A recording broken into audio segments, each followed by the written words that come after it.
Assalamualaikum warahmatullahi wabarakatuh. Tabik pun. Kali ini manajemen hidupan liar akan membahas tentang manajemen hidupan liar di hutan lindung. Nah, sebelum masuk ke pengelolaan tersebut, maka perlu kita ketahui definisi hutan lindung. Hutan lindung adalah kawasan hutan yang mempunyai fungsi pokok sebagai perlindungan sistem penyangga kehidupan untuk mengatur tata air, mencegah banjir, mengendalikan erosi, mencegah intrusi air laut, dan memelihara kesuburan tanah. Itu berdasarkan Undang-Undang Nomor 41 Tahun 1999 tentang kehutanan. Di Indonesia, kelestarian hutan lindung diatur dalam berbagai peraturan perundangan, antara lain Undang-Undang Nomor 22 Tahun 99 dan Peraturan Pemerintah Nomor 5 mengenai kewenangan daerah atas pengelolaan hutan lindung. Nah, apa fungsi dari hutan lindung? Yang pertama adalah mencegah banjir. Hutan lestari bermanfaat untuk menyerap air hujan agar tidak turun langsung ke daerah bawahnya. Hutan memiliki kemampuan menampung air hujan sehingga dapat menjadi pengendali banjir yang sangat efektif. Fungsi hutan lindung juga menyimpan air tanah. Karena memiliki kemampuan menyerap air tanah, maka kawasan hutan juga dapat menjadi area simpanan air tanah yang bermanfaat ketika musim kemarau, sehingga terhindar dari bencana kekeringan. Fungsi hutan lindung juga mencegah erosi dan longsor. Kemudian aspek kesuburan tanah dan sebagai habitat flora maupun fauna. Kawasan hutan lindung juga berfungsi untuk melakukan kegiatan penelitian dan wisata. Nah, hutan lindung di Lampung khususnya itu ya, kita bisa lihat di daerah-daerah seperti di Register 22 maupun di Register Gunung Rajabasa dan juga Register Sumberjaya. Nah, di hutan lindung ini bagaimana kondisinya? Ternyata kondisi hutan lindung di Lampung khususnya ya, itu bervariasi. Ada yang berisi tanaman kopi, tanaman karet, ada juga berupa coklat, berisi tanaman sawit, bahkan tanaman sayuran, dan juga tanaman jagung. Nah, ada juga yang agroforestry dan juga hutan alam. Itu sangat bervariasi kondisi hutan lindung kita.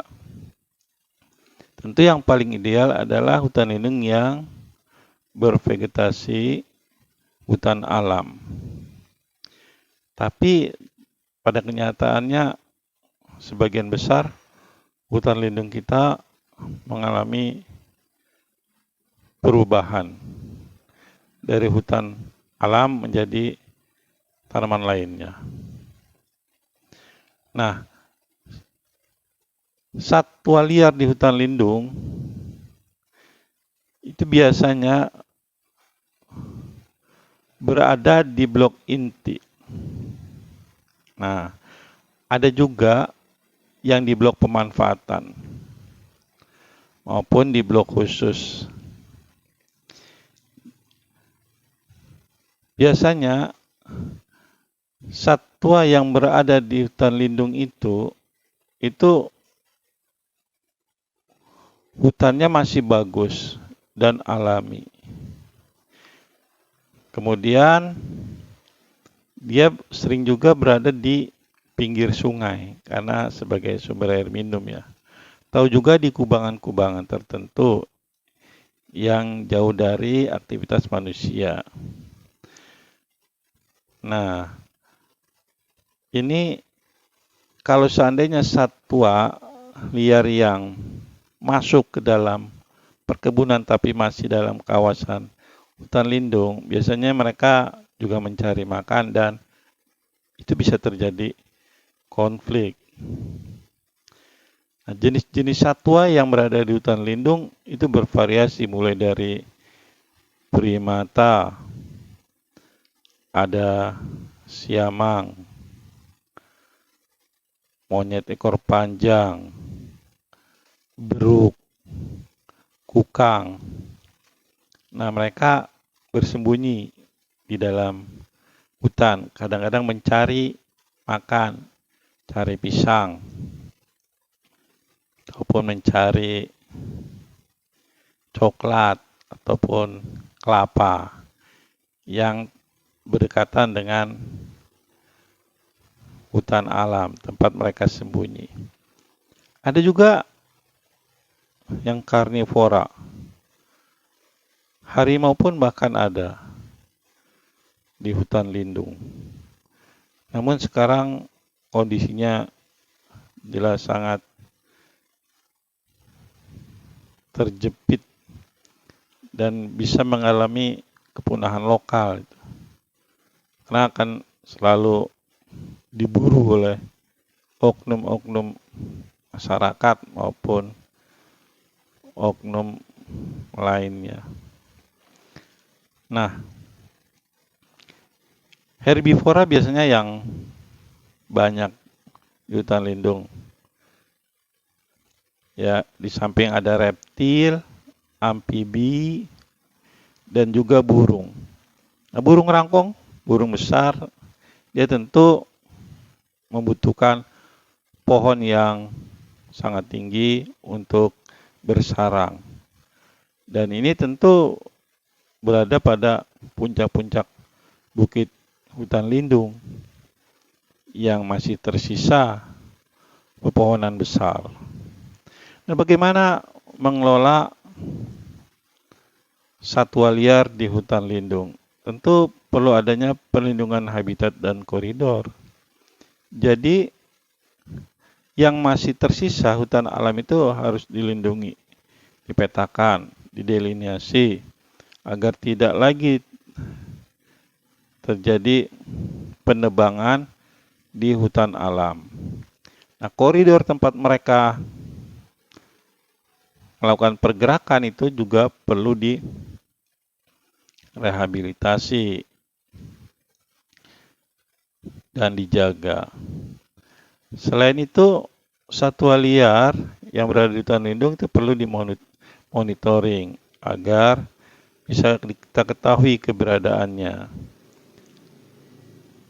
Nah, semua aktivitas perlindungan dan monitoring ini tentunya perlu kerjasama antara pengelola, peran serta masyarakat, dan juga perguruan tinggi. Nah, untuk menjaga populasi ini agar tidak semakin menyusut, maka perlu ada penegakan hukum yang tegas. Yang bersalah wajib dihukum. Di samping itu, satwa liar di hutan lindung juga dapat dimanfaatkan untuk kegiatan ekowisata tentunya. Ini sangat menarik. Demikian penjelasan mengenai manajemen hidupan liar di hutan lindung. Wassalamualaikum warahmatullahi wabarakatuh.